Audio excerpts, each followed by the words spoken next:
morning and welcome to yet another lesson on English literature. Today we will be looking at the Jacobean age, Jacobean age in English literature. Now, this age gets this name from the name of the king of that time, James the First. Jacobus is the word in Latin for James. Hence, the adjective. Now you know what adjective is. Hence, the adjective Jacobean age. As usual, I'll be giving you some brief introduction to the age, the historical background. From the examination point of view, especially for your entrance examinations, this knowledge of background, historical background, may not be very important. Nevertheless, they are important for you to understand your literature studies as you continue your PG program and later when you prepare for your JRF. Okay. The reign of James I was the time of disillusionment and pessimism. Why? Because he, as the king of England, Scotland, and Ireland, and especially as the king of England, could not live up to the expectations of the people of England. Okay. Sorry. James the First gave much importance to what is known as the divine right of the king. He was a great, enthusiastic, passionate supporter of royal absolutism, the absolute power of the king or the queen. Okay? Then, and this brought him into continuous confrontation with the Parliament of England. And during his reign again, the gunpowder plot took place. The date is very important, November 5th, 1605.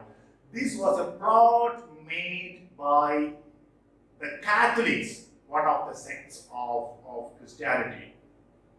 Because James I was a Protestant, and during those days there were a lot of confrontations between the Catholics and the Protestants.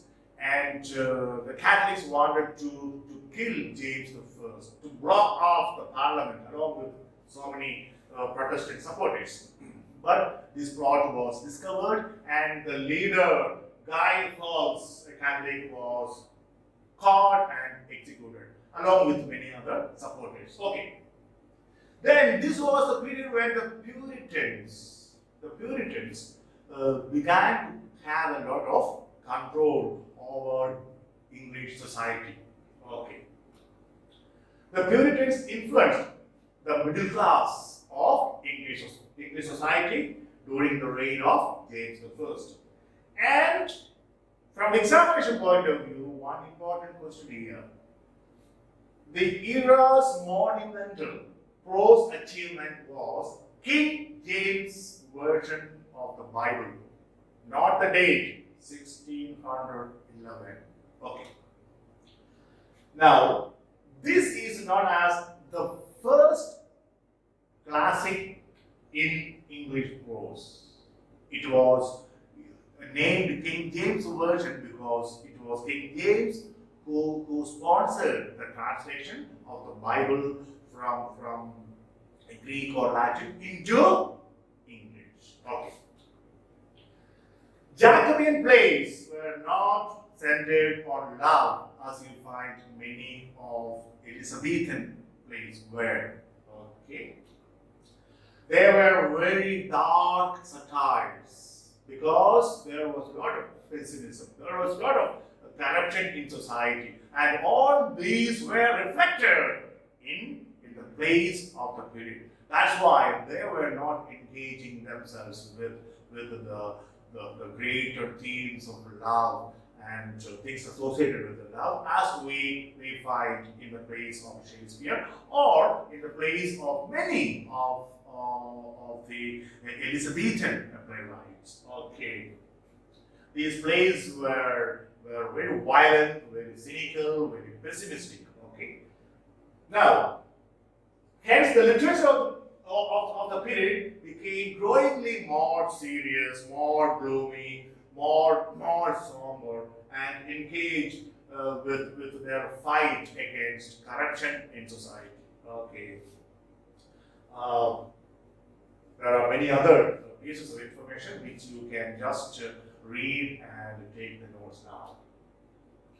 The Jacobean era ended with severe economic depression between 1620 and 1626, and further complicated by the bubonic plague which hit London in 1625, the year that the reign of King James entered. Okay.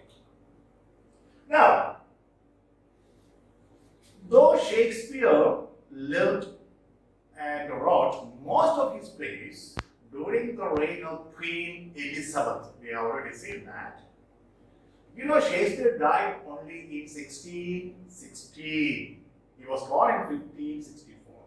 Now, James was on the throne from 1603 to 1625. That means Shakespeare lived about 13 years under the reign of James I. So he was there very much during the Jacobean age. And here I have given a list of plays written by Shakespeare during this period. Okay, you can have a look at those plays. I am not going to spend my time on this. Okay, now much of the work of the post-Shakespearean playwrights was composed during Shakespeare's lifetime. Then why do we call post-Shakespearean plays? Not because these plays were written after the death of William Shakespeare. No. We call them post-Shakespearean plays because those plays do not have the standard that was maintained by William Shakespeare in his plays. That is the reason. Please take note of that. Okay. Then, during this period, the plays written during this period marked a decline from the Shakespearean standard. Okay, that's very important. Hence, this type of drama is called post-Shakespearean. That's all. Let's look at some of the important playwrights of the period. I will go very quickly over the playwrights of the period and the most important plays. And I am not going to discuss in detail any of these plays because we don't have time to do that or to engage in that exercise, though I love to do that. I apologize for my inability because of lack of time. Okay, this is something about Ben Jonson's life. You can have a look at that. I have given you all the important pieces of information related to his life. Okay, and he served as a soldier, and he took up various small jobs before he became a very famous playwright. And he was not a good boy either, because once he had a duel with one of his fellow actors, and he killed him, and he was supposed to be executed. By the grace of God, he escaped gallows. That's what is given here. And then, later on, when he became a good boy, he started writing. He began with masks. What are masks? You know, they were some kind of performance done by actors wearing masks. So they were known as masks. Okay, and he was an expert in writing masks, especially for the court, for the king. Now, in 1617, he was made poet to the king, means the poet of the court. That date is very important, please note down. 1617. And by the end of James I's reign, Ben Jonson was the undisputed writer, okay, or ruler of English literature, not England, English literature. Okay. Remember, Johnson lived in both the Elizabethan and Jacobean ages. Remember that. He popularized, very important from the examination point of view, what is known as the genre known as the comedy of humors. Okay. Now, where does this get this name? You know, human body has four major humors or liquids. They are, in some exams, they ask this: colored, blood, white bile, and phlegm. These are four liquids. And if any of these liquids is more than the other three, then that particular humor will determine the character, personality, behavior, attitude of the character. And this is what Johnson has done through his plays. We'll look at some of his plays related to humans. Okay. Johnson, from the examination point of view, is called the father of English classical comedy. Father of English classical comedy. Who? Ben Jonson. Then, okay, he was buried in Westminster Abbey. Almost all the great literary artists were buried there. And the epitaph written on his tomb: "Oh, rare Ben Jonson. Oh, rare Ben Jonson. You are great." Okay. Now, features of Johnson's works very quickly.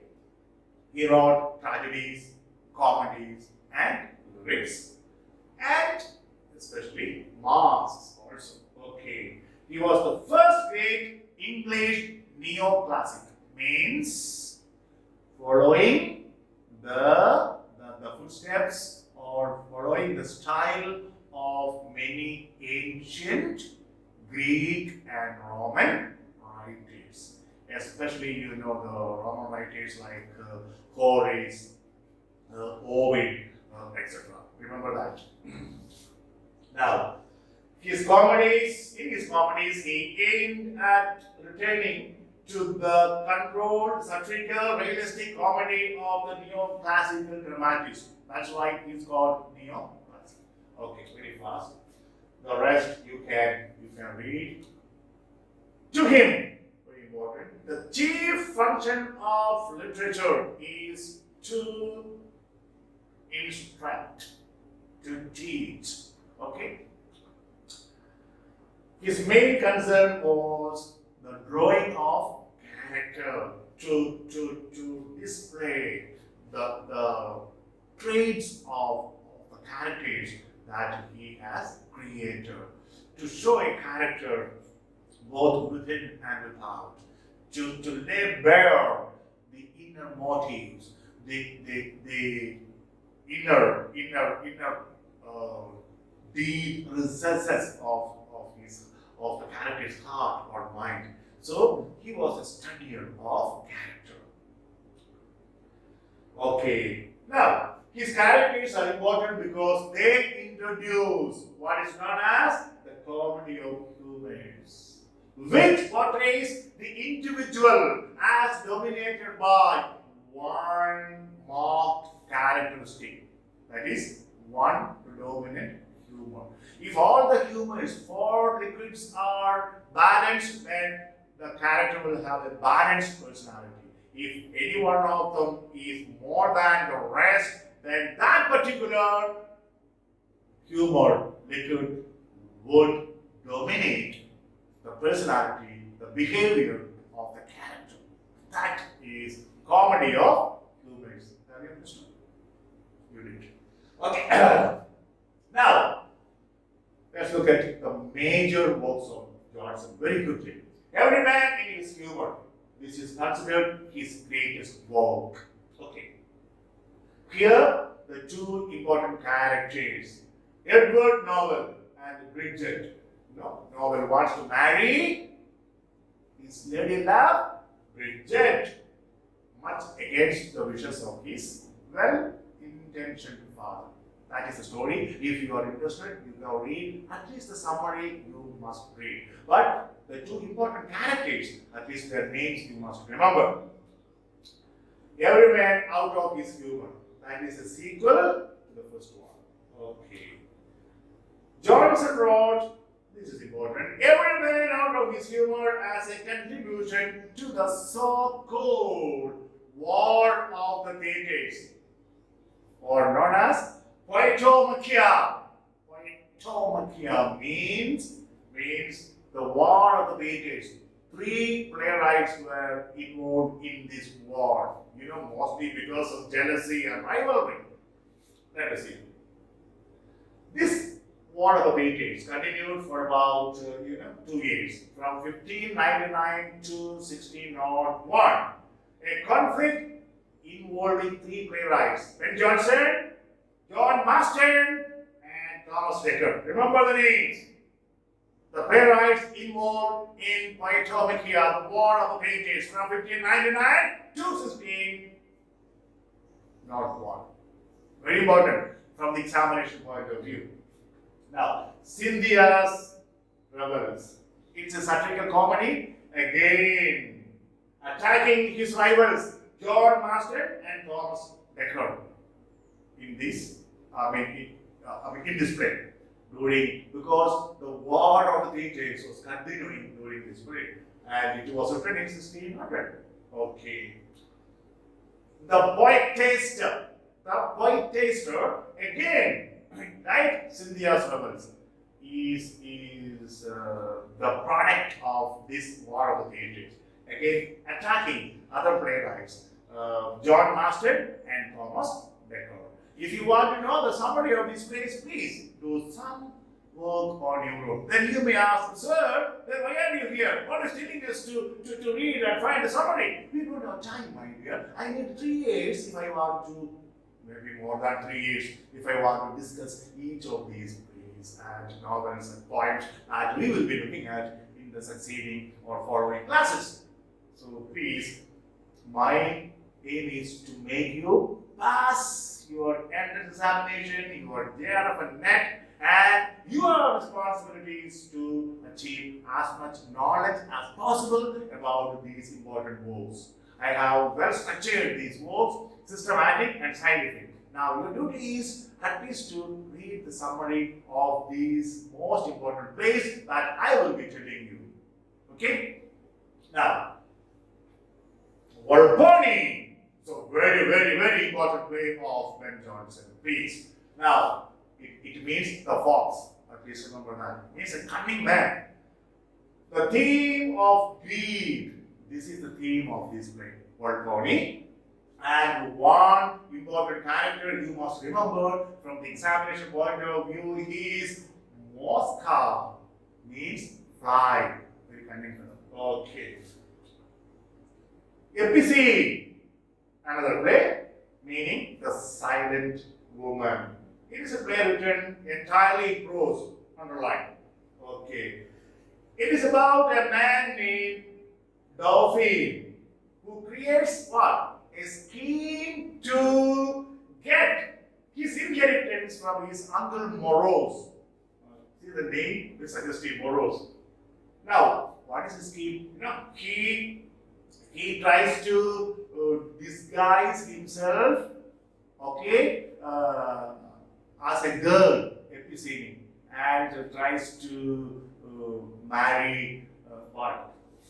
The Saint Moros up to marry Epicene, a boy disguised as a woman. This is the story of the play. If you want to know the end of this story, then please read the summary. Okay. The Alchemist. Not written in blank verse. What is blank verse? Iambic pentameter. Okay. It is again an ironic comic satire. Okay, the themes are given there for you to understand. Bartholomew Fair, a very important play. It's again a satire on various sects of Christianity, like Catholics and Protestants and other groups in society. They are all satirized in this particular play. Okay. Later comedies, the devil is an ass. Is devil an ass? Whatever. I think he is very cunning. Okay. Now again, this play touches upon many of the contemporary issues, contemporary problems in society. The staple of news, again a satirical play on media or newspaper becoming a source of income, and he attacks this particular business in his play. The staple of news. Okay. Historical tragedies. Now, these historical tragedies, about 2 or 3 are there, and one of the most important one is Sejanus, his fall. Yes, not Sejanus, it is pronounced as Sejanus. How? Sejanus, his fall. I'll tell you who Sejanus was. His full name was Lucius Aelius Sejanus. Lucius Aelius Sejanus. He was one of the most favorite officers of the Roman Emperor Tiberius. But then what happened? In course of time, Tiberius, I think, became very, very, very suspicious of him, and because Tiberius thought that Sejanus was trying to make a conspiracy against him. So eventually, Sejanus was caught and executed. That is the story. The next one, Catiline, his conspiracy. Again, another conspiracy. This depicts the story of Catiline, the Roman politician and conspirator who was eventually killed in the battle. So these are 2 historical tragedies. Remember, Johnson's best mask. I already told you what a mask is. Just I have listed. These are not very important. You don't have to learn by heart. Okay. Now, lyrical poems. He wrote some poems as well. Those poems were published in his collection known as Underwoods. Underwoods. Among them, one of the best is Drink to me only with thine eyes. Drink to me only with thine eyes.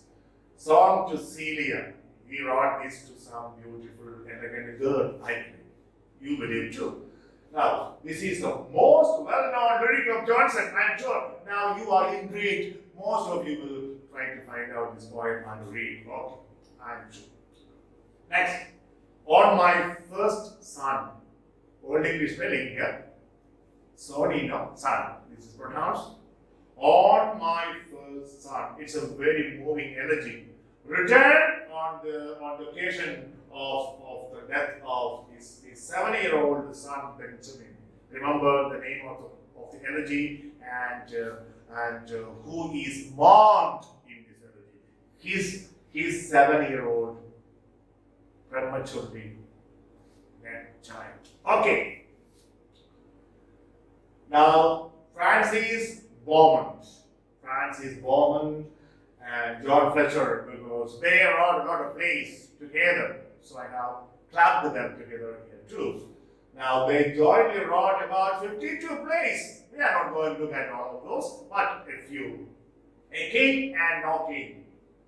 And John Dryden esteemed it as the best of all the plays. A King and No King. Please take note, written jointly by Francis Beaumont and John Fletcher. Okay. Then other plays, not very important. The Maid's Tragedy, another important play. Then Philaster or Love Lies a Bleeding. This is important because this play is reminiscent of Shakespeare's 12th night. So, from the examination point of view, so far I have pointed out only 3 or 4 important questions. Please note them down. Now, the faithful shepherd is very important. This is written by John Fletcher all alone. So that's important. George Chapman, not Chapman, his complete translation of the Iliad appeared in 1611. Very, very important. And in 1611, something else also appeared. King James version of the Bible. So this here is important. And translation of Odyssey appeared in 1616. Please, Chapman is known for these 2 translations basically. So remember the dates. Iliad 1611, Odyssey in 1616. Okay, then he wrote the conclusion to Christopher Marlowe's. Remember our dear Christopher Marlowe, the author of Dr. Faustus, and he brought the conclusion to Marlowe's unfinished poem, Hero and Leander. I think I told you the story, remember? Okay. Then another important poem is of Chapman is The Tears of Peace.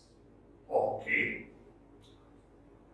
His first play was a comedy, The Blind Beggar of Alexandria. Just remember, not very important. From the examination point of view, his 2 translations are very important. Chapman's best now, and the comedy Eastward Ho, not the point, Eastward Ho, was co-written with Ben Jonson and John Marston. 3 of them together wrote this famous comedy, Eastward Ho. Okay. John Marston, the theatre of the wars. Okay, all the guys are there still. A member of the Senecan School. You know Senecan School? Revenge tragedy. As when you hear the name Seneca, you suddenly think of revenge, blood, hatred, all sorts of things. His plays include, okay, Antonio and Melida, Antonio's Revenge, okay. But the most important play of Marston is The Malcontent. It's a tragedy. It is his best known play. Note down. Now, how many questions I have given you from this discussion? 5 or 6 questions. You can remember them all. You don't have to learn by heart all those things given here. That's for you to keep as a treasure as you pursue your higher studies, as you prepare for your net and there. They may be useful for you. Or when you become professors, they may be useful. You can make additions to these pieces of information. Okay? Now, Thomas Middleton. He collaborated with other playwrights, okay, like John Webster and Thomas Dekker. John Webster, what are the 2 plays of John Webster? The White Devil and The Duchess of Malfi. Have we come across these 2? No, then we will. Okay. The Changeling. What is Changeling? You know, the Changeling takes its title from the fact that several characters go through transformations by the play comes to the end because of love and lust, because of the influence of women, etc. Okay. Now, the play explores the place of women in patriarchal society and the conflict between reason and passion. Very often we have this problem. Our reason remains there, but our emotion remains somewhere else. And we don't control our emotion with the help of our reason. And if you don't do that, we get into troubles more often than this. Okay. Now, this is a very good play. Next, other plays. Remember, A Game of Chess.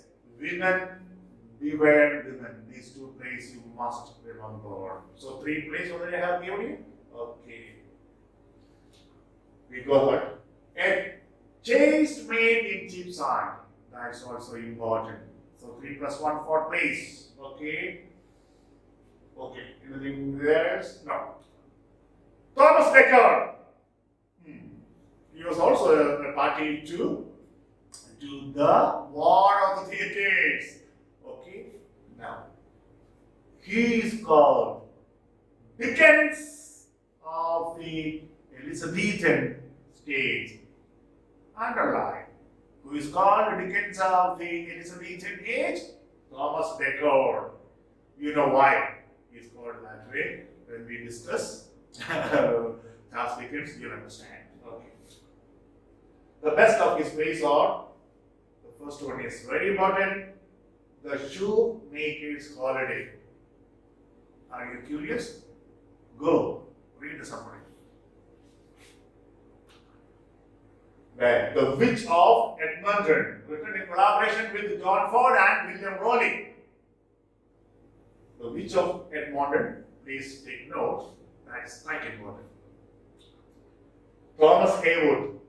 Now, he excelled in his pictures of London life and manners. These plays reflect the life of Londoners in those days.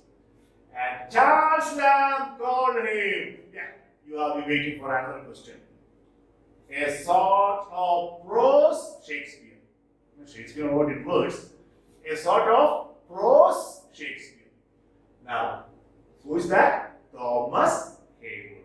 These are the most important questions that you must keep in your mind, and forget the rest of the things. Okay? The facts and figures. His magnum opus. What's magnum opus means? The greatest work is a woman killed with kindness. Oh, can kindness kill us? But here is the story. Are you curious? Are you intrigued? Go, read. A woman killed with kindness. And next to it is The English Traveller. Just keep in mind. But read, a woman killed with kindness. A woman killed with kindness. Okay. Who killed? Husband killed or woman killed? The husband. Find out. Okay. John Webster. Perhaps one of them. Maybe after Ben Jonson, the greatest representative of the Jacobean age. Regarded as the greatest post-Shakespearean playwright. I have said it. You have said it. Okay. Okay.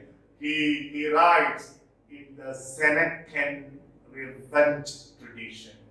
Remember that? You can't forget John Webster. You can't be a student of literature without having knowledge of John Webster, without having read his plays. Wait. Major works. Webster deals with gloomy supernatural themes. Oh my God. Great crimes. Oh, revenge. Turbulent emotions. Now you know what kind of things you can expect from Webster. In largeness of tragic conception, he resembles Christopher Marlowe. Now you have an idea about Webster. The White Devil, one of the major plays of John Webster. The White Devil, devil white.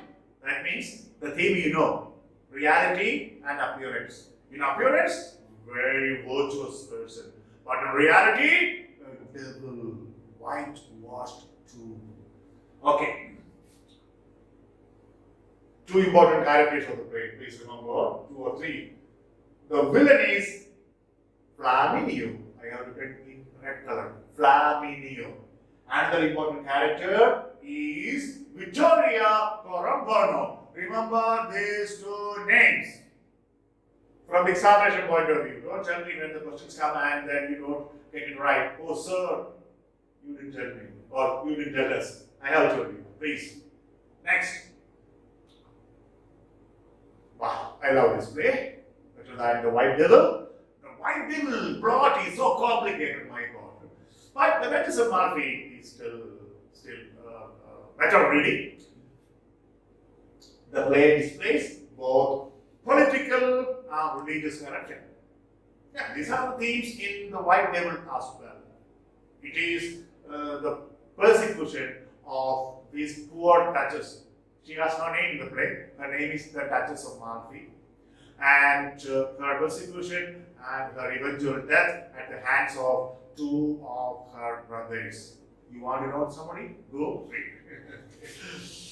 In my some classes, when the classes were organized here on the campus, I used to narrate the story of Dr. Foster's Duchess of Malfi, the Spanish tragedy. But now we don't have time because already I have taken 30 minutes and it will be monotonous for you if I continue narrating all these stories. Okay, here the most important character, the villain character. The two brothers of the Duchess are Cardinal about the bishop of the Christian church, and Ferdinand, Cardinal's brother. These are the two guys who kill who? The Duchess. Okay. And the villain, like Flaminio in the White Devil, Bozzola in the Duchess of Malfi is very important character. Like Iago in Shakespeare's Othello.